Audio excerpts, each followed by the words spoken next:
الحمد لله نحمده ونستعينه ونستغفره ونؤمن به ونتوكل عليه ونعوذ بالله من شرور أنفسنا ومن سيئات أعمالنا ونعوذ بالله من شرور أنفسنا ومن سيئات أعمالنا ونعوذ بالله من شرور أنفسنا ومن سيئات أعمالنا من يهده الله فلا مضل له ومن يضلله فلا هادي له وأشهد أن لا إله إلا الله وحده لا شريك له وأشهد أن سيدنا وسندنا ونبينا ومولانا محمدا عبده ورسوله صلى الله تعالى عليه وعلى آله وأصحابه وبارك وسلم تسليما كثيرا. أما بعد فأعوذ بالله من الشيطان الرجيم. بسم الله الرحمن الرحيم. ألا لله الدين الخالص.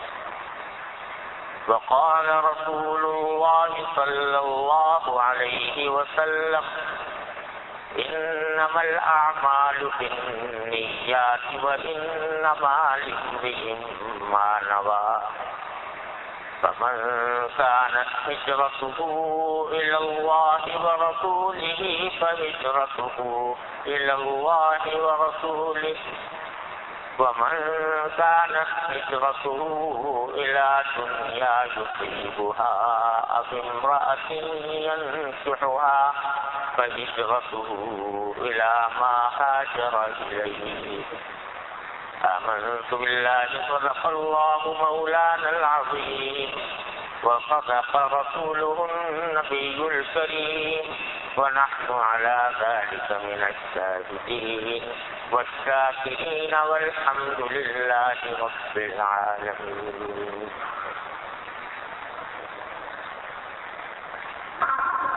باہر کا بھی کھلا ہوا ہے نا سر.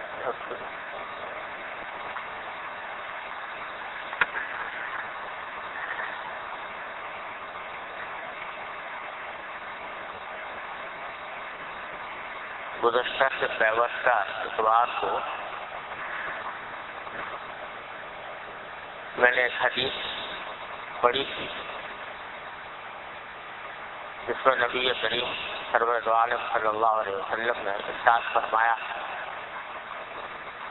کہ ایمان کے 70 سے بھی زیادہ شعبے ہیں.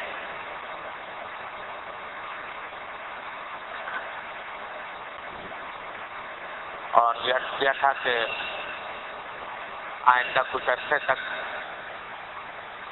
یہ ارادہ ہے کہ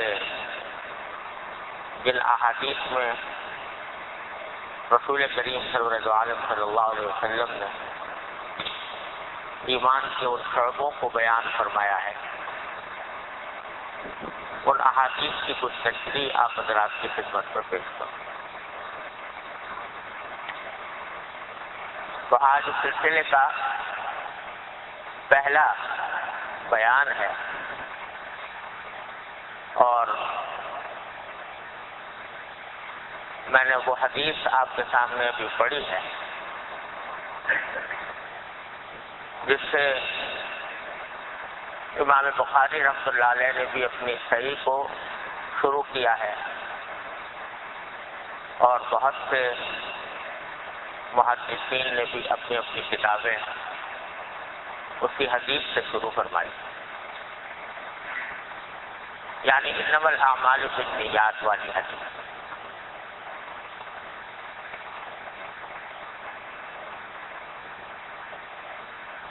یہ بھی ایمان کے ایک عظیم شعبہ ہے کہ انسان کی نیت درست ہو، اللہ تبارک و تعالیٰ کی خوشنودی کی نیت سے آدمی کوئی کام کرے، یہ بھی ایمان کا نہ صرف یہ کہ شعبہ ہے بلکہ بہت عظیم شعبہ ہے۔ یہاں تک کہ علماء کرام نے فرمایا کہ دین کا تہائی حصہ، 1/3 حصہ وہ اسی حدیث میں جمع ہے۔ پہلے حدیث کا ترجمہ اور تھوڑا سا مطلب عرض کر دوں، اس کے بعد انشاءاللہ کچھ تفصیل عرض کروں۔ ترجمہ یہ ہے کہ نبی کریم صلی اللہ علیہ وسلم نے ارشاد فرمایا کہ انما الاعمال بالنیات، اعمال کا تمام تر دار و مدار عمل کرنے والے کی نیت پر ہے۔ یعنی نیت اگر اچھی ہوگی تو عمل بھی اچھا ہوگا، نیت خراب ہوگی تو وہ عمل بھی اللہ کے ہاں مقبول نہیں۔ پھر آگے فرمایا وَإِنَّمَا لِامْرِئٍ مَا نَوَىٰ، ہر انسان کو وہی چیز ملے گی جس کی اس نے نیت کی۔ پھر آگے اس کی تفصیل یہ بیان فرمائی کہ یہ وہ زمانہ ہے جب کہ صحابہ کرام جو مکہ مکرمہ میں کفار کے ظلم و ستم کا شکار تھے، ان کو یہ حکم دیا گیا تھا کہ تم مکہ مکرمہ سے ہجرت کر کے کسی ایسی جگہ چلے جاؤ جہاں تم اپنے دین پر آسانی کے ساتھ عمل کر سکو۔ شروع میں صحابہ کرام نے حبشہ کی طرف ہجرت کی، مکہ مکرمہ سے حبشہ گئے، اور بعد میں پھر مدینہ منورہ کی طرف ہجرت کی۔ پھر ایک وقت وہ آیا کہ مدینہ منورہ کی طرف ہجرت کرنا ہر مسلمان کے ذمہ فرض قرار دیا گیا، بلکہ ایمان اور کفر کی علامت اس کو قرار دیا گیا کہ جو ہجرت کر رہا ہے وہ گویا مومن ہے، جو ہجرت نہیں کر رہا باوجود استطاعت ہونے سے تو وہ مومن نہیں۔ اور پھر ہجرت کے فضائل بھی بہت بیان فرمائے گئے کہ اس کا بڑا اجر و ثواب ہے کہ انسان اپنے دین کی خاطر، اللہ کی خاطر اپنا گھر بار چھوڑے اور وطن ترک کر کے کسی اور ملک میں جا کر یا کسی اور شہر میں جا کر آباد۔ تو یہ بڑا عظیم عمل سمجھا گیا تھا، ثواب کا کام سمجھا گیا تھا۔ تو اس کی حضور اکرم صلی اللہ علیہ وسلم نے حدیث میں اس کی تفصیل بیان کرتے ہوئے فرمایا کہ فمن كانت ہجرته الى الله ورسوله فهجرته الى الله ورسوله، جو شخص ہجرت کرے گا اللہ کو راضی کرنے کے لیے اور رسول کریم صلی اللہ علیہ وسلم کا حکم پر عمل کرنے کے لیے، تو بے شک اس کی ہجرت اللہ کے لیے سمجھی جائے گی، اللہ کے رسول کے لیے سمجھی جائے گی، یعنی اس کے اوپر اجر و ثواب مرتب ہو۔ ومن كانت ہجرته الى دنیا يصيبها، اور اگر کوئی شخص ہجرت کر رہا ہے اس غرض سے کہ دنیا کمانی ہے، ابھی امرأة ينكحها، یا کسی عورت سے نکاح کرنا ہے، فہجرته الى ما هاجر اليه، تو پھر اس کی ہجرت اسی کام کے لیے ہوگی جس کام کے لیے اس نے کی ہے، جس نیت سے اس نے ہجرت کی ہے۔ دنیا کے لیے کی ہے تو وہ دنیا ہی کے لیے سمجھی جائے گی، وہ دین کا کام نہیں ہوگا، اس پر کوئی اجر و ثواب نہیں ملے گا۔ آواز آ رہی ہے آپ سب لوگوں کو؟ ٹھیک، پیچھے آواز آ رہی ہے؟ سمجھ میں نہیں آ رہی؟ ذرا ہلکا کر دو بھائی، مجھے یہ اندیشہ ہے کہ یہ آواز گونج ہے شاید۔ ادھر پیچھے آ رہی ہے آواز؟ اچھا، یہ گونج ہے آواز میں، ہلکا کرو ذرا۔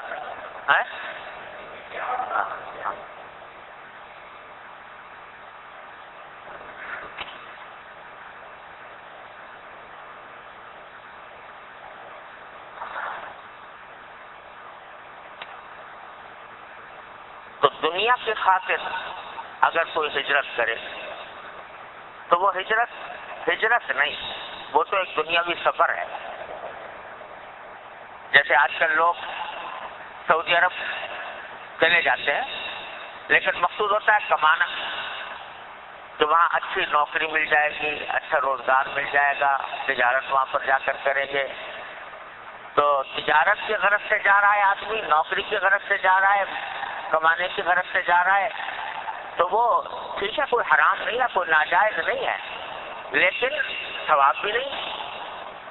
اور بہت سے لوگ وہ ہیں کہ جو ہجرت کر کے گئے مکہ مکرمہ یا مدینہ طیبہ، اور وہ ہجرت کر کے اس لیے گئے تاکہ حرمین شریفین کا قرب حاصل ہو، اس کی برکات حاصل ہو، حرمین شریفین میں رہنے کا موقع ملے، وہاں عبادت کا موقع ملے، اس لیے سے گئے ہیں.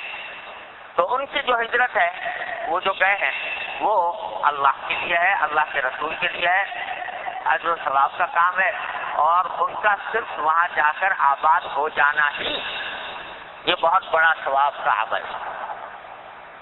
اب کتنے لوگ ہیں آج کل نوکری کی تلاش میں چلے گئے سعودی عرب، تو اب وہ ان کا حالانکہ اگر نیت کرتے وہ عبادت کی، نیت کرتے اس بات کی کہ ہم جو جا رہے ہیں وہ حرمین شریفین کی برکات حاصل کرنے کے لیے جا رہے ہیں تاکہ وہاں حرمین شریفین کی حاضری آسان ہو، تو اجر و ثواب ملتا. لیکن جاتے ہیں دنیا کمانے کے لیے. تو رسول کریم صلی اللہ علیہ وسلم فرماتے ہیں کہ اگر کوئی ہجرت کرتا ہے دنیا کمانے کے لیے تو اس کی ہجرت دنیا ہی کے لیے ہوئی. جیسے اور جگہ کہیں تجارت پر صبر کرنے کے لیے صبر کر کے جاتا، یہاں پر بھی چلا گیا، اس کا کوئی اجر نہیں، کوئی ثواب نہیں. البتہ ٹھیک ہے، ناجائز بھی نہیں، حرام بھی نہیں، اگر حرام تجارت نہیں کر رہا.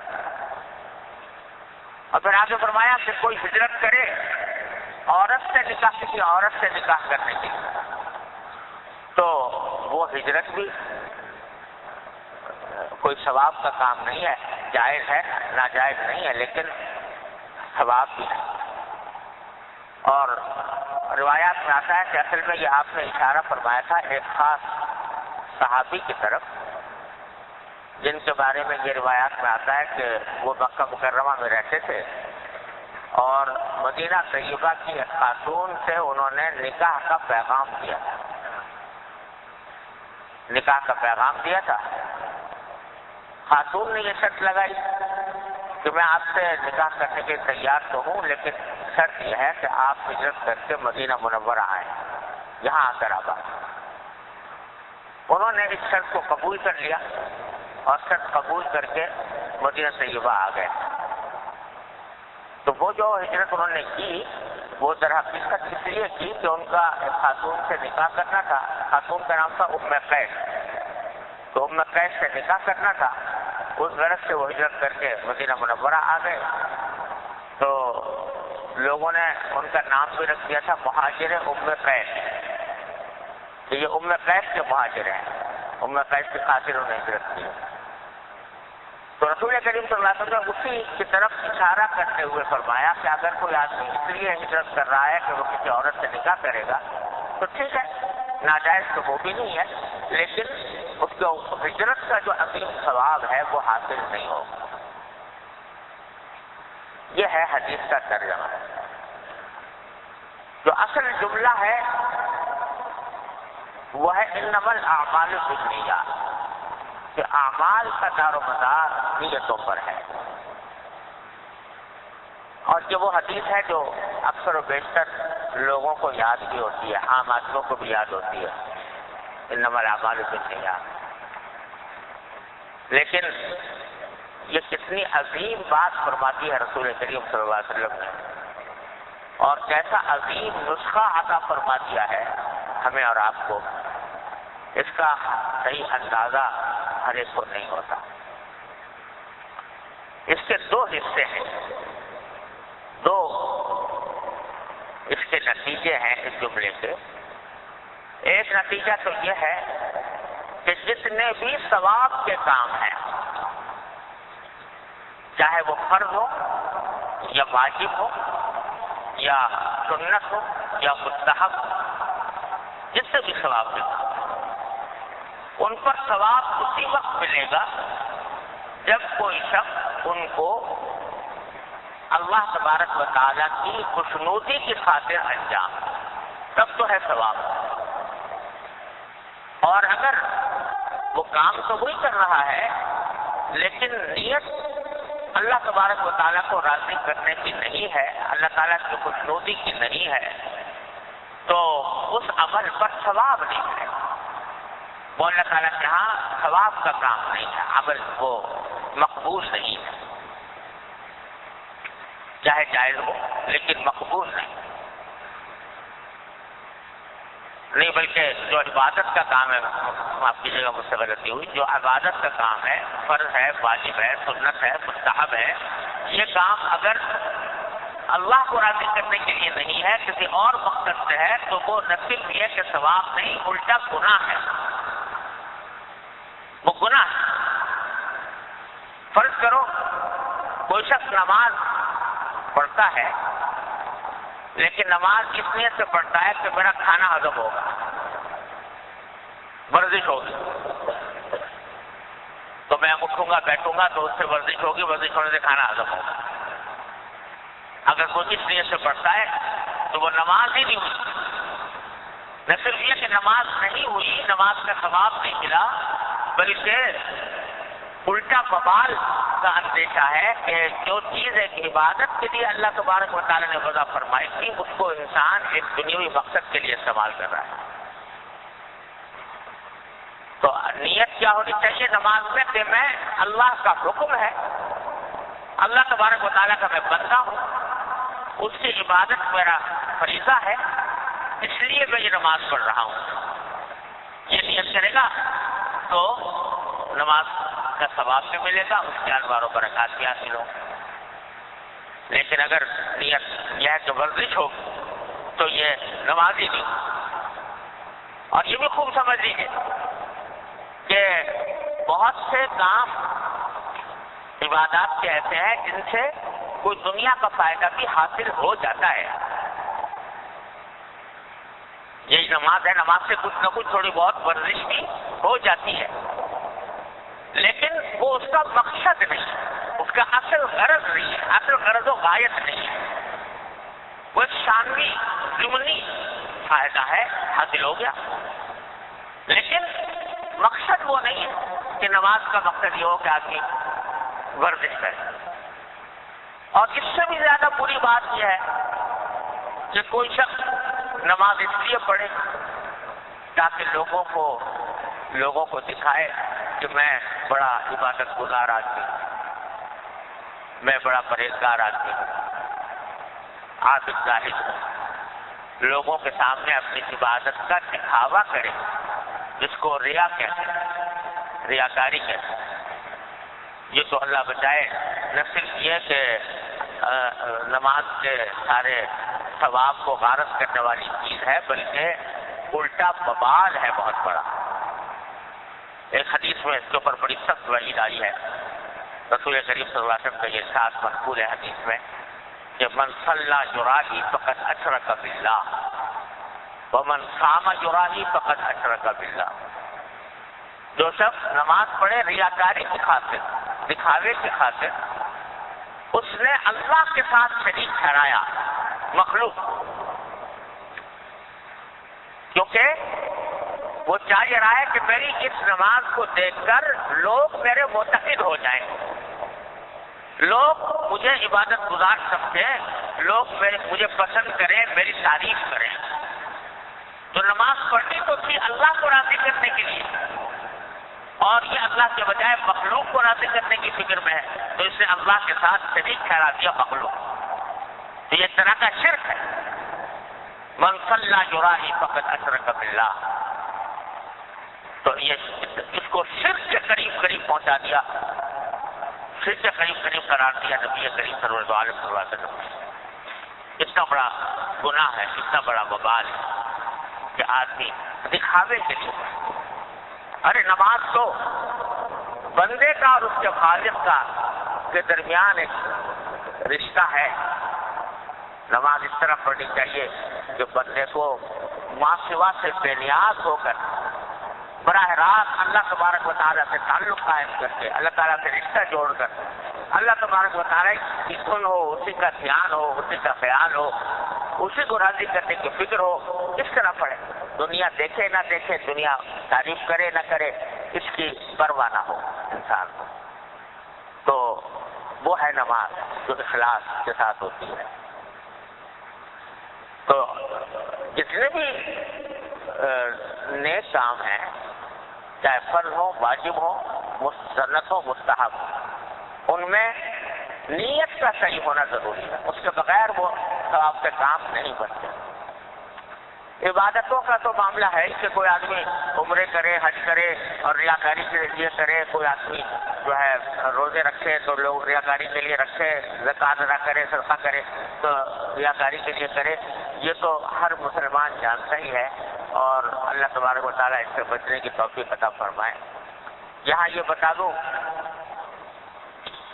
کہ یہ جو فرمایا گیا کہ نیت اللہ تبارک و تعالیٰ کو راضی کرنے کی کرو، نیت اچھی صحیح کرو، یہ حکم بعض لوگ سمجھتے ہیں کہ یہ بڑا مشکل کام ہے اخلاص پیدا کرنا، حالانکہ یہ امر بھی اختیاری ہے، انسان کے اختیار ہے۔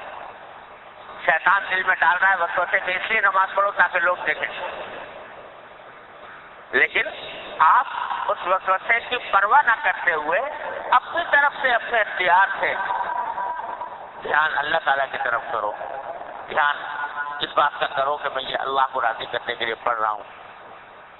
جب اپنے اختیار سے یہ کام کر لیا، ہو گیا اخلاص۔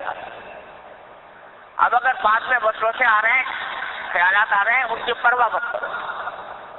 جو کام شروع کرتے وقت نیت صحیح ہونی چاہیے۔ امام غزالی رحمۃ اللہ علیہ نے احیاء العلوم میں فرمایا کہ نیت ہونی چاہیے کس وقت؟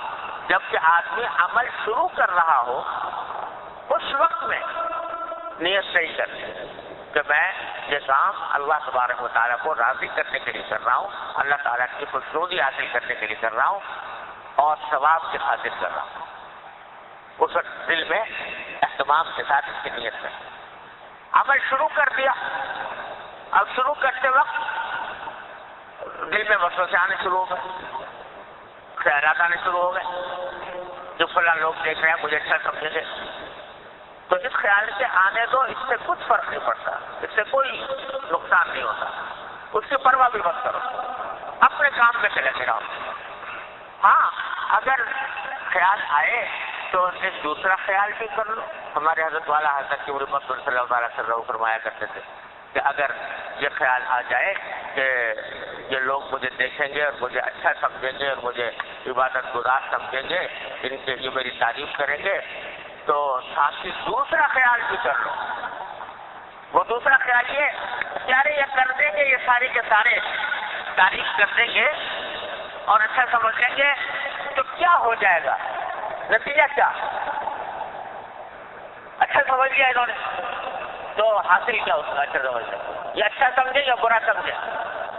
فرق تو اس سے پڑتا ہے کہ اللہ تبارک و تعالیٰ کی بارگاہ میں جب حاضری ہو تو باری تعالیٰ فرماتے یا ایھا النفس المطمئنہ ارجعی الی ربک راضیۃ مرضیہ فادخلی فی عبادی وادخلی جنتی۔ اس سے ہے فرق۔ مخلوق ساری کچھ بھی کہتی رہے، مخلوق کے کہنے سے کیا ہوتا ہے؟ مخلوق کا حال تو یہ ہے کہ ایک گھڑی میں وہ تعریف ہے اس کو پل باندھ رہی ہے اور دوسری گھڑی میں ناراض ہوئی، ایسی پیچ پھیری کے نام سننے کو بھی روایت آتی ہوں۔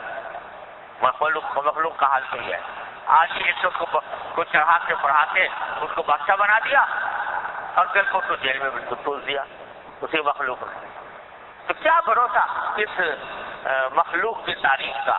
اصل چیز تو یہ ہے کہ میرا اللہ راضی ہو جائے، میرا اللہ تبارک و تعالیٰ میرے کی خوشنودی مجھے حاصل ہو جائے اور میں اس کی بارگاہ میں جب پہنچوں تو وہ مجھے اپنا بندہ کہے کہ یہ بندہ میرا بندہ ہے۔ اللہ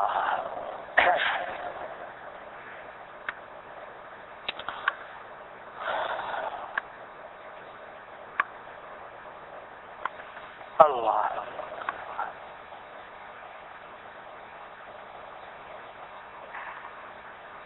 ہمارے حضرت والد صاحب رحمۃ اللہ علیہ، اللہ تعالیٰ ان کے درجات بلند فرمائیں، وہ ایک ہندی زبان کی ایک مثل سنایا کرتے تھے. ہندی زبان میں ایک لڑکی کی طرف سے یہ مثل کہ پیا جس کو چاہے سہاگن وہی. اور اس کا پس منظر یہ ہے کہ ایک لڑکی تھی، اس کی شادی ہونے والی، رخصتی ہونے والی تھی، شوہر کے پاس جانے والی. تو لڑکیاں جو اس کی سہیلیاں تھیں وہ اس کا سنگھار کر رہی تھی. کوئی اس کے بال بنا رہی ہے، کوئی اس کو خوشبو لگا رہی ہے، کوئی اور سنگھار پٹار کر رہی ہے. تو جو سہیلی بھی آتی تو وہ آ کر اس سے کہتی کہ تو تو بڑی خوبصورت لگ رہی ہے، تیرے اوپر یہ سنگھار بڑا پیارا لگ رہا ہے، تو تو بڑی خوبصورت ہے، بڑی حسین ہے، بڑی پیاری لگ رہی ہے. تو ہر ایک کی بات سن کے خاموش ہو جاتی. دوسری آتی پھر کہتی تو تو بڑی پیاری لگ رہی ہے، بڑی خوبصورت لگ رہی ہے، پھر خاموش ہو جاتی. تیسری آئی پھر کہا کہ تو تو بڑی خوبصورت لگ رہی ہے. ہر ایک کی بات، ہر ایک اس کی تعریف کر رہا ہے، خوبصورتی کی اور اس کے سنگھار کی، زیب و زینت کی، اور وہ کسی کا جواب ہی نہیں دیتی. تو ایک لڑکی پوچھ بیٹھی کہ خدا کی بندی، اتنی لڑکیاں، اتنی سہیلیاں تیری تعریف کر رہی ہیں، تیرے حسن کی، تیرے جمال کی، تیرے زیب و زینت کی، تیرے سنگار پٹار کی تعریف کر رہی ہیں، تو بولتے ہی نہیں، کسی کا شکریہ بھی ادا نہیں کرتے تو بھائی شکریہ تم نے میری تعریف کر. تو اس لڑکی نے جواب میں کہا کہ یہ مصرع، اور کہا کہ ٹھیک ہے بھائی، شکریہ تمہارا، تم نے مجھے تعریف کر دی، لیکن تمہاری تعریف کرنے سے کیا ہوتا ہے؟ تم تو تعریف کر کے چلی جاؤ، ہوا میں اڑ جائے گی تمہاری تعریف. اصل بات یہ ہے کہ جہاں جا رہی ہوں وہاں پسند کر لی جاؤں. جس جگہ پہنچوں گی، جہاں اپنی سسرال میں شوہر کے پاس، وہ پسند کر لے اور کہتے کہ واقعی اچھی ہے، تب تو میرا فائدہ ہے. اور تمہارے کہنے سننے سے کیا فائدہ؟ تم ہزار تعریف کرتی رہو اور شوہر لا کے کہا بھائی تو بدصورت ہے، تو میں تو وہاں ماری گئی، تمہاری تعریف کچھ بھی کام نہ آئی. تو اس لیے تمہاری تعریف پر کیا بھروسہ؟ اصل تو تعریف وہاں کیا جہاں پہنچنا ہے. تو ہمارے حضرت والی فرمایا کرتے تھے کہ دیکھو ایک نادان لڑکی، نوجوان لڑکی نادان، وہ بھی اس کی حقیقت سمجھ رہی ہے کہ ان لوگوں کی تعریف کرنے سے کچھ نہیں ہوتا.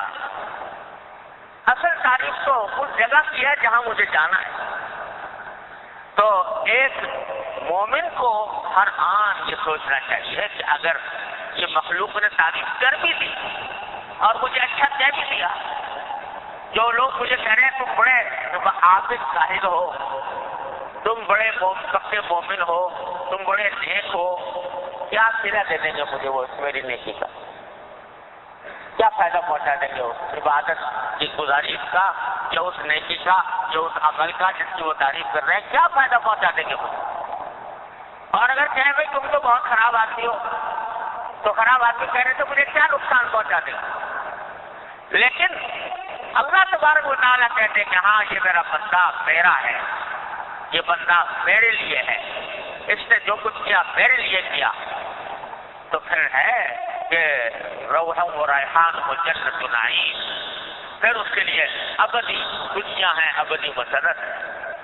تو اگر کبھی خیال آئے بھی کوئی بھی عبادت کرتے وقت کہ بھائی لوگ میری تعریف کریں گے یا لوگ مجھے اچھا کہیں گے، تو فوراً یہ دھیان لے آؤ کہ چلو کہہ دیں گے تو کیا ہو جائے گا؟ اچھا کہہ دیں گے تو، اور برا کہہ دیں گے تو کچھ فائدہ، کچھ حقیقت نہیں.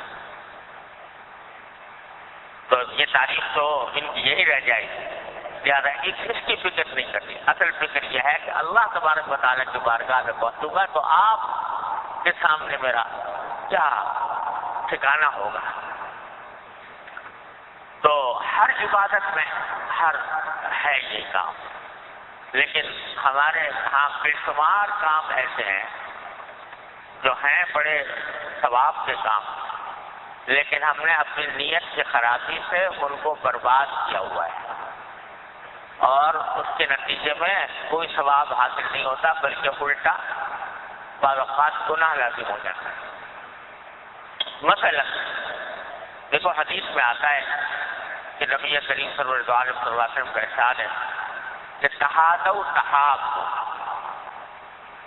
ایک دوسرے کو ہدیے دیا کرو، اس سے تمہارے آپس میں محبت پیدا ہو۔ ایک مسلمان دوسرے مسلمان کو کوئی محبت کا ہدیہ دے تو یہ بڑے ثواب کا کام ہے۔ صرف صدقہ، غریبوں کو صدقہ کرنے ہی میں ثواب نہیں ہے، بلکہ اپنے جو عزیز ہیں، دوست ہیں، چاہے کھاتے پیتے لوگ ہوں، لیکن ان کو کوئی ہدیہ دے، آدمی کو تحفہ دے محبت سے، تو یہ بھی بڑے ثواب کا کام ہے۔ بلکہ میرے والد ماجد رحمۃ اللہ علیہ فرمایا کرتے تھے، اللہ تعالیٰ ان کے درجات بلند فرمایا کرتے تھے کہ ایک مومن کا جو ہدیہ محبت ہوتا ہے، محبت سے جو ہدیہ دوسرے مومن کو دے رہا ہے، وہ سارے حلال طیب آمدنی میں سب سے زیادہ حلال طیب آمدنی ہے اور بڑی برکت کی، کیونکہ یہ سنت ہے نبی کریم صلی اللہ علیہ وسلم۔ تو اس لیے اگر کوئی ہدیہ دے اور محبت سے دے، خلوص سے دے، اخلاص سے دے، تو یہ ثواب کا بھی کام ہے اور لینے والے کے لیے بھی بڑی فضیلت کی چیز ہے، بشرطے کہ واقعی ہدیہ وہ محبت اور خلوص کا ہدیہ ہو، لینے والے کے لیے بڑی برکت کی چیز۔ ہمارے صاحب فرمایا کرتے تھے کہ دیوبند میں ایک صاحب تھے جو گھاس کھودا کرتے تھے، گھاس کھود کے کمایا کرتے تھے، تو 6 پیسے آمدنی ہوتی تھی اس زمانے میں، 6 پیسے، اور 6 پیسے میں سے بھی 2 پیسے جو ہیں وہ جمع کرتے رہتے تھے کہ جب ذرا کچھ جمع ہو جائیں گے تو کسی لائق ہو جائیں گے، تو دیوبند کے اکابر علماء دیوبند کی دعوت کیا کرتے، اور دعوت کیا کرتے تھے کہ خشک چاول اور دال، خشک چاول اور دال، یہ دعوت ہے دیوبند کے بڑے بڑے اساتذہ علماء ان کی دعوت ہے۔ تو علماء کرام فرماتے ہیں کہ ہم کو ان کی دعوت میں جانے کا اتنا شوق لگتا تھا، پہلے سے انتظار رکھتا تھا کہ آج فلاں ان کی دعوت میں جائے، وہ دال خشک کا دال کھانے کے لیے۔ کیوں؟ فرماتے ہیں کہ اس دال اور خشکے میں اتنا نور تھا، اتنی برکت تھی کہ جب اس کو وہ کھانا کھا کر آتے تو طبیعت میں نور، ایک انشراح، ایک مٹھاس پیدا ہوتا تھا، عبادتوں کی طرف طبیعت مائل ہوتی تھی، اللہ تبارک و تعالیٰ کی طرف رجوع میں اضافہ ہوتا تھا، انابت اللہ میں اضافہ ہوتا تھا، یہ فوائد اس کے حاصل ہوتے۔ تو ایک مومن کے ہدیہ محبت میں ایسی برکتیں ہیں، ایسے انوار۔ لوگ سمجھتے ہیں وہ دعوت جس میں ذرا اعلیٰ قسم کا کھانا ہو وہی قابل قبول ہے، وہ پسند ہے، اس کی طرف تو جانے کو دل چاہتا ہے، اور ایسے معمولی کی کوئی دعوت کر دے تو اس کی طرف التفات نہیں ہوتا۔ ہمارے حضرات جو ہیں یہ اس دعوت کے لیے کہتے ہیں، ہمیں انتظار رہتا ہے کہ کس دن اس کی دعوت ہو، تو اس میں ہمیں نور حاصل ہوتا ہے۔ تو محبت کا ہدیہ بڑی برکت کی چیز ہے، دینے والے کے لیے بھی، لینے والے کے لیے۔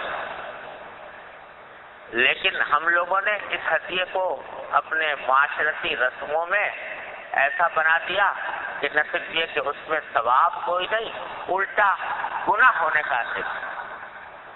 شادی بیاہ کے موقع پر جو لین دین ہوتا ہے تو اس میں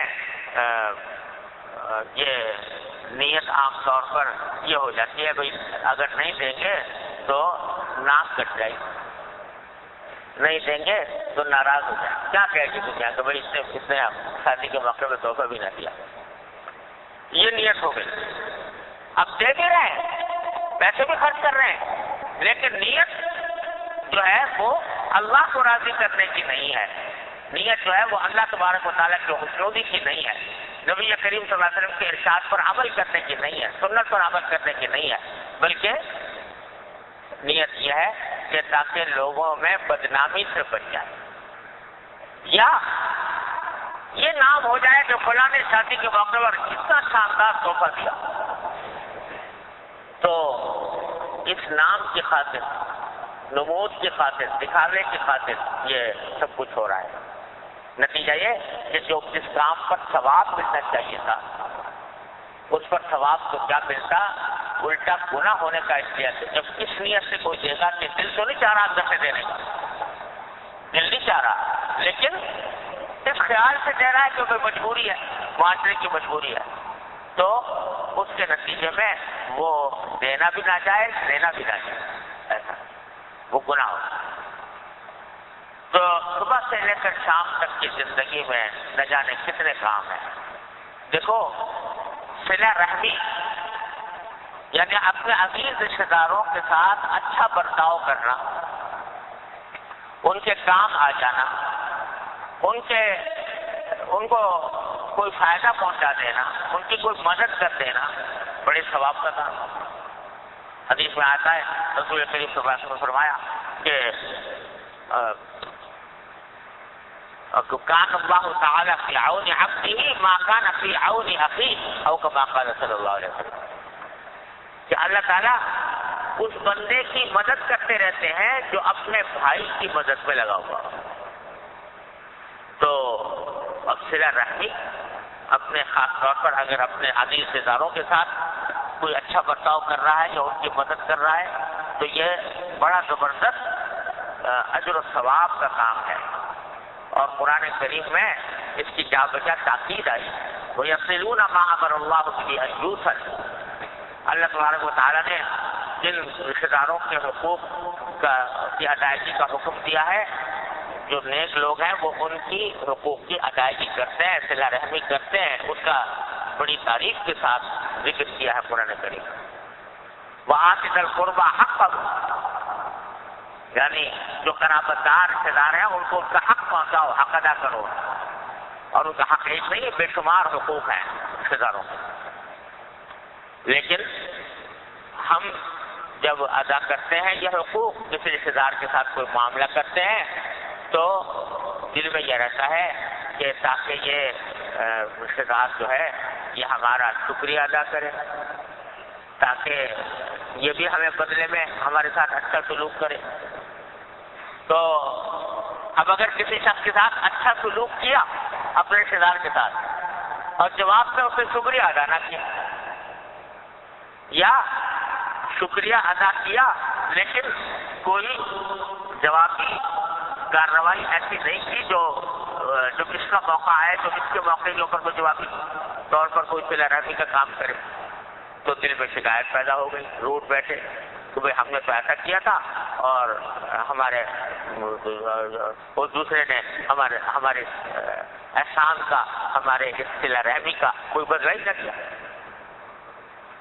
تو اس کا معنی یہ کہ آپ جو صلہ رحمی کر رہے تھے وہ اللہ کے لیے نہیں کر رہے تھے، بلکہ اس لیے کر رہے تھے تاکہ آپ کو بدلہ ملے۔ حدیث میں رسول کریم سرور دو عالم صلی اللہ علیہ وسلم نے فرمایا لیس الواصل بالمکافئ، جو شخص بدلہ دے رہا ہو یا بدلے کا خواہش مند ہو وہ صلہ رحمی کرنے والا نہیں ہے، ولکن الواصل من وصلہ الرحم اذا قد قطع او کما قال صلی اللہ علیہ وسلم۔ اصل صلہ رحمی کرنے والا وہ ہے کہ دوسرا تو اس کے ساتھ برا برتاؤ کر رہا ہے، اچھا سلوک نہیں کر رہا، لیکن یہ اس کا جواب میں بدسلوکی کرنے کے بجائے اپنی طرف سے اس کے ساتھ اچھائی کر رہا ہے، وہ ہے صلہ رحمی کرنے والا۔ لیس الواصل بالمکافئ، یہ ہے حقیقت۔ اور دیکھو اگر یہ اس پر عمل ہو جائے، اللہ تبارک و تعالیٰ اپنے فضل و کرم سے سب کو توفیق عطا فرمائے، تو اس ہدایت پر اگر عمل ہو جائے نبی کریم صلی اللہ علیہ وسلم کی، تو نہ جانے کتنے جھگڑے فساد جو ہمارے معاشرے میں پھیلے ہوئے وہ ختم ہو جائے۔ ہمیں جو دوسروں سے شکایتیں ہوتی ہیں اور ان شکایتوں کی بنیاد پر لڑائی جھگڑے کھڑے ہوتے ہیں، اس کی بنیاد یہ ہے کہ ہم دوسروں سے توقعات وابستہ کیے ہوئے۔ میں نے تو فلاں موقع پر اس کا کیا تھا، اس کو چاہیے تھا کہ یہ کرتا، لیکن نہیں کیا، تو دل میں پہلے شکایت پیدا ہوئی، اور شکایت جو ہے رفتہ رفتہ دل میں گرا بن گئی، اس سے ناراضگی ہو گئی، کبھی اگر ملاقات ہوئی تو پر بات چیت اس میں توتکار بھی ہو گئی، جھگڑا کھڑا ہو گیا۔ لیکن اگر آپ کسی کے ساتھ حسن سلوک کرتے ہوئے کہ بھول جاؤ کہ مجھے کوئی اس کا بدلہ چاہیے، تو کبھی کوئی شکایت ہی نہیں ہوگی۔ دیکھو قرآن کریم نے نیک بندوں کا ذکر کرتے ہوئے سورہ نحل میں فرمایا اللہ وَيُطْعِمُونَ الطَّعَامَ عَلَى حُبِّهِ مِسْكِينًا وَيَتِيمًا وَأَسِيرًا، کہ یہ کھانا کھلاتے ہیں مسکینوں کو، یتیموں کو، قیدیوں کو، اور کیا کہتے ہیں کہ إِنَّمَا نُطْعِمُكُمْ لِوَجْهِ اللَّهِ، ہم تو تمہیں جو کچھ کھلا رہے ہیں، تمہارے ساتھ جو سلوک کر رہے ہیں وہ سب اللہ کے لیے کر رہے ہیں، لا نريد منكم جزاء ولا شكورا، ہم یہ نہیں چاہتے کہ تم ہمیں کوئی بدلہ دو، اور نہیں یہ چاہتے ہیں کہ تم ہمارا شکریہ ادا کرو۔ یہ شکریہ کی بھی طلب نہیں ہے، دوسرا کر دے ادا تو کر دے، لیکن طلب یہ نہیں ہے کہ وہ میرا شکریہ ادا کرے۔ اور بدلے کی تو کیا ہوتی کہ بدلہ دے، بدلے کا تو ذکر ہی کیا، وہ وہاں تو شکریہ کی بھی کہتے ہیں ہماری طرف سے کوئی طلب نہیں۔ یہ ہے صلہ رحمی اور یہ ہے حسن سلوک، جس میں انسان جس کے نتیجے میں اگر کوئی شخص جواب نہیں دیتا دیجیے، میں نے جواب کے لیے کیا ہی نہیں تھا۔ اپنے عزیز اور رشتے داروں کے ساتھ آپ جو برتاؤ کرتے ہو اس میں توقعات ختم کر، دوسرے کی طرف سے بدلہ ملے گا اس کی توقع ہی ختم کر۔ حضرت حکیم الامت مولانا خانوی رحمۃ اللہ علیہ نے فرمایا مواعظ میں کہ ہمیں جتنی شکایتیں اپنے ملنے جلنے والوں سے پیدا ہوتی ہیں، عزیزوں دوستوں سے، رشتہ داروں سے، اس کی ساری کی بنیاد یہ ہے کہ ہم نے توقعات ان لوگوں سے دنیا سے قائم کرے۔ یہ توقع ہے مجھے کہ فلاں میرے ساتھ یہ کام کرے، فلاں میرے ساتھ یہ برتاؤ کرے، جب وہ نہیں کرتا تکلیف ہوتی ہے، صدمہ ہوتا ہے، اور صدمہ ہونے کے نتیجے میں پھر شکایتیں پیدا ہوتی ہیں، تکلیف ہوتی ہے۔ ارے قرآن نے تو یہ حکم دیا ہے کہ ادفع باللتی ہی احسن السیئہ، اگر کوئی برائی بھی کر رہا ہے تو برائی کی مدافعت اچھائی سے کرو، برائی کی مدافعت اچھائی سے کرو، نہ یہ کہ تم دل میں اس کی شکایت لے کر بیٹھ جاؤ۔ تو روزمرہ کی زندگی میں صبح سے لے کر شام تک ذرا ہم اپنے کاموں پر نظر دوڑا کر دیکھیں تو نظر آئے گا کہ کتنے کام ہیں جن کو ہم ثواب کے کام مگر ہم نے ضائع کر رکھے ہیں، اس لیے ضائع کر رکھے ہیں کہ ہماری نیتیں درست ہیں۔ نیتیں درست ہو جائیں تو وہی کام اللہ تبارک و تعالیٰ کی رضامندی کے کام بن جائیں، خوشنودی کے کام بن جائیں، ان پر اجر و ثواب مرتب ہو۔ مستحبات جتنے بھی ہیں ان سب میں مستحبات صرف یہی نہیں ہے کہ نماز روزے کے مستحبات نہیں ہوتے۔ حدیث میں فرمایا کہ ایک مومن کا دوسرے مومن کے ساتھ خندق پیشانی سے ملنا یہ بھی صدقہ ہے۔ حدیث میں فرمایا یہ بھی صدقہ ہے۔ ان تلقى اخاك بوجه طلق او طلق، کہ اپنے بھائی کے ساتھ ملو تو خندق پیشانی سے ملو، یہ کیا ہے؟ یہ بھی صدقہ ہے، یہ بھی اجر و ثواب کا کام ہے، یہ بھی مستحب کام ہے۔ اب اگر مل رہے ہو اس غرض سے کہ بھائی حضور اکرم صلی اللہ علیہ وسلم کی سنت ہے، اللہ تبارک و تعالیٰ کا حکم ہے، میرے اس بھائی کا حق ہے، تو یہ اجر و ثواب ہے۔ لیکن اگر ملنے کا مقصد صرف یہ ہے کہ تاکہ یہ مجھے خوش اخلاق سمجھے، یہ مجھے خوش اخلاق سمجھے، آج کل یہ مستقل فن بن گیا ہے، پبلک ریلیشننگ کا فن، ان لوگوں سے تعلقات بڑھانے کا فن، اور پبلک ریلیشننگ میں یہ مصنوعی مسکراہٹیں زبردستی کہ حقیقت میں دل نہیں چاہ رہا لیکن مسکراہٹ زبان پر مصنوعی اس لیے لا رہا ہے تاکہ یہ مجھے خوش اخلاق سمجھے۔ دوسرا، ارے سمجھ گیا تمہیں خوش اخلاق، چلو کیا ہو گیا خوش اخلاق سمجھ گیا، اس کے سمجھنے سے کیا ہوگا؟ کچھ بھی نہیں۔ لیکن اگر تم یہی کام اس لیے کرو کہ نبی کریم سرور دو عالم محمد مصطفیٰ صلی اللہ علیہ وسلم کی سنت ہے. آپ نے اس کو صدقہ قرار دیا ہے, آپ نے اس کو مستحب قرار دیا ہے. ایک مومن بھائی کا حق ہے کہ جب وہ مجھ سے مل رہا ہے تو میں اس کے ذات کرنے پریشانی سے ملوں. تو یہ نیت جو ہے وہ اس کو کہاں سے کہاں پہنچا دے گی, اس کو عبادت بنا دے گی, اس کو صدقہ بنا دے گی, اس سے تمہیں اجر و ثواب حاصل ہوگا. تو ایک جزیہ نہیں ہے, بے شمار جزیات ہیں ہماری زندگی کے, صبح سے لے کر شام تک جائزہ لے کر دیکھیں. تو ہر جگہ ہمیں درکار ہے حسن نیت. تو حسن نیت اللہ تبارک و تعالیٰ کا فرما دے تو یہ سارے عمل اجر و ثواب کے عمل میں کر. اور اللہ بچائے اگر نیت خراب ہو تو یہ چیزیں فساد کا سبب بنتے ہیں. تو ایک مطلب ہے اس کا حدیث کا, میں نے آج کیا تھا, دو پہلو ہیں اس کے. ایک پہلو یہ ہے کہ جتنے بھی ثواب کے کام, نیک کام جن کو کہا جاتا ہے, وہ آدمی انجام دے تو صرف خالصتاً اللہ تبارک و تعالیٰ کی خاطر انجام دے. واز کہہ رہا ہے تو واز میں سوائے اللہ تبارک و تعالیٰ کو راضی کرنے کے کچھ مقصود نہ ہو. یہ نہ ہو کہ یہ مخلوق جو میرا واز سن رہی ہے بعد میں کہے گی کہ بہت اچھا واز کہا, تو کہہ دیا تو کیا ہوگا, اور نہیں کہہ دیا تو کیا ہوگا. اصل بات یہ ہے کہ اللہ تبارک و تعالیٰ راضی ہو. حضرت شاہ اسماعیل شہید رحمۃ اللہ علیہ, اللہ تعالیٰ ان کے درجات بلند فرمائے. حضرت شاہ محمد اسماعیل شہید رحمۃ اللہ علیہ, اللہ تعالیٰ نے ان کے بعد میں ایسی تاثیر دی تھی کہ ایک ایک بعد میں سینکڑوں افراد ہاتھ پر توبہ کرتے تھے, گناہوں سے, شرک سے, بدعات سے تائب ہوتے تھے. ایک ایک بعد میں اللہ تعالیٰ نے یہ تاثیر کا فرمایا, کیونکہ بس ایک دھن لگی ہوئی تھی, صبح سے شام تک اس بات کی دھن لگی ہوئی تھی کہ کسی طرح دوسرے کے دل میں حق بات اتار. اللہ, ان کا واقعہ میں نے اپنے والد ماجد رحمۃ اللہ علیہ سے سنا کہ دہلی کی جامع مسجد میں واز فرمایا. دہلی کی جامع مسجد میں واز فرمایا, اور واز ہوتا تھا بڑا لمبا, 2-2.5 گھنٹے کا واز. واز فرما کر سیڑھیوں سے نیچے اتر رہے تھے. جب اتنے میں دیکھا کہ دیہاتی شخص دور سے دوڑ کر چلا آ رہا ہے, اور سیڑھیوں پر سانس اس کا پورا ہوا ہے, اور سیڑھیوں پر دوڑتا ہوا چڑھ رہا ہے.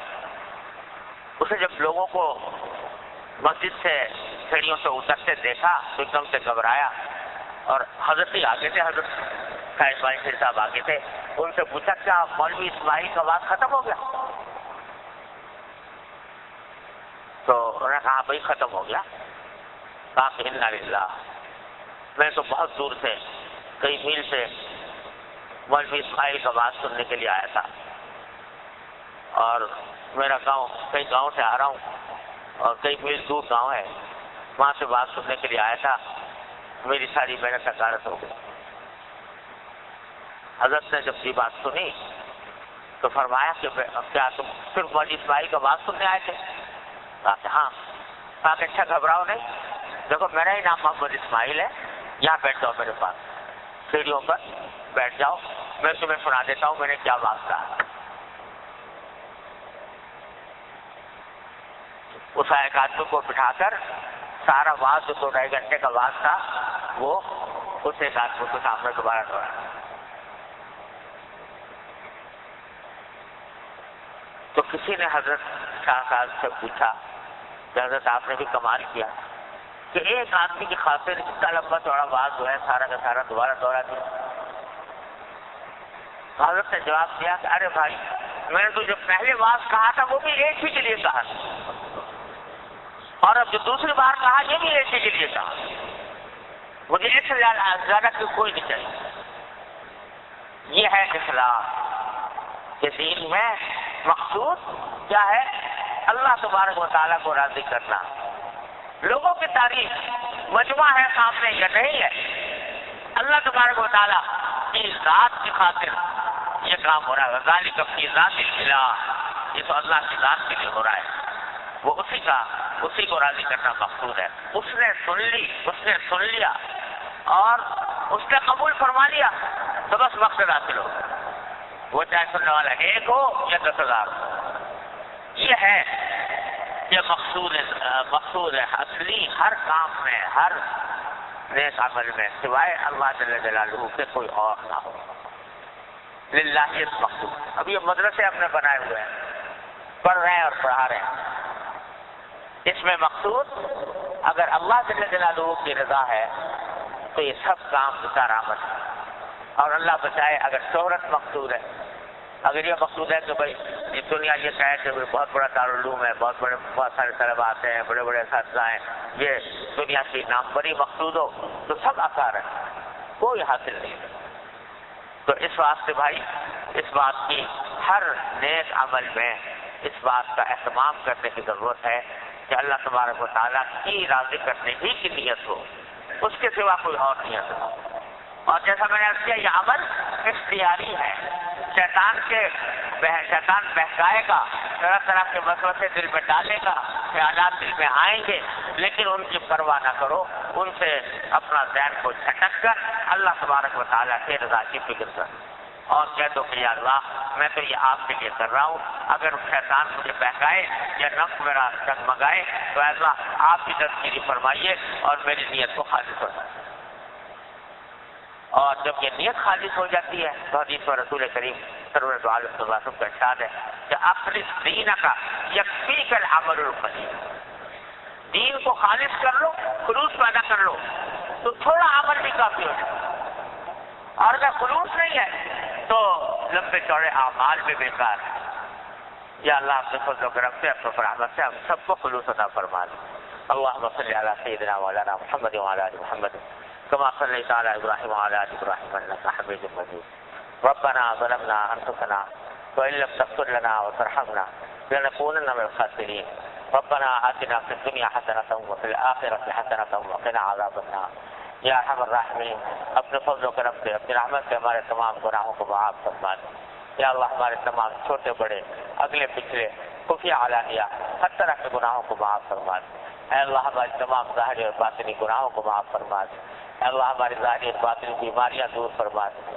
یا ارحم الراحمین تمام حاضرین اور حاضرات کو ان کے تمام جائز مقاصد میں اپنے فضل و کرم سے کامیابی عطا فرما۔ اے اللہ ہر طرح کے شر سے ہماری حفاظت فرما، ہر طرح کی مشکلات کو دور فرما، ہر طرح کی پریشانیوں کو رفع فرما۔ یا ارحم الراحمین ہم میں ہمارے متعلقین میں جو لوگ بیمار ہیں انہیں شفا کامل و عاجل عطا فرما۔ اے اللہ یہ ہمیں کسی نے پرچہ بھیجا ہے یہ خاتون محترمہ راحت صاحبہ بیمار ہیں، اے اللہ اپنی رحمت کو صحت و عافیت کاملہ عطا فرما۔ یا اللہ اپنے فضل و کرم سے ہمارے تمام متعلقین میں جو لوگ بیمار ہیں انہیں شفا کامل و عاجل عطا فرما۔ اے اللہ جو اور کسی طرح پریشان ہیں ان کی پریشانیوں کو رفع فرما۔ اے اللہ جن لوگوں نے ہم سے دعا کی درخواست کی ہے اے اللہ ان سب کی دلی مرادوں کو اپنے فضل و کرم سے پورا فرما دے۔ یا اللہ ہمیں اپنے دین کی صحیح سمجھ عطا فرما۔ اے اللہ اپنے دین کی صحیح سمجھ عطا فرما۔ اے اللہ اپنے دین کی صحیح سمجھ عطا فرما، اس پر عمل کی توفیق عطا فرما۔ اے اللہ اس پر استقامت عطا فرما۔ اے اللہ نفس و شیطان کے شرور سے اور مقاصد سے ہماری حفاظت فرما۔ اے اللہ ہر کام میں اخلاص کو پیش نظر رکھنے کی توفیق عطا فرما۔ یا اللہ یا ارحم الراحمین یا غیاث المستغیثین یا امان المستجیبین یا مجیب دعوت المضطرین رحمان الدنیا و رحیمہا ارحمنا برحمت تغنینا بها عن رحمت من سواک۔ یا اللہ یا ارحم الراحمین ہمارے تمام جائز حاجتیں اپنے فضل و کرم سے پوری فرما دے۔ اللهم انا نسألك من خير ما سألك منه عبدك ونبيك محمد صلى الله عليه وسلم، ونعوذ بك من شر ما استعاذك منه عبدك ونبيك محمد صلى الله عليه وسلم۔ ربنا تقبل منا انك انت السميع العليم وتب علينا انك انت التواب الرحيم، وصلى الله تعالى على خير خلقه محمد وآله وصحبه اجمعين، آمين برحمتك يا ارحم۔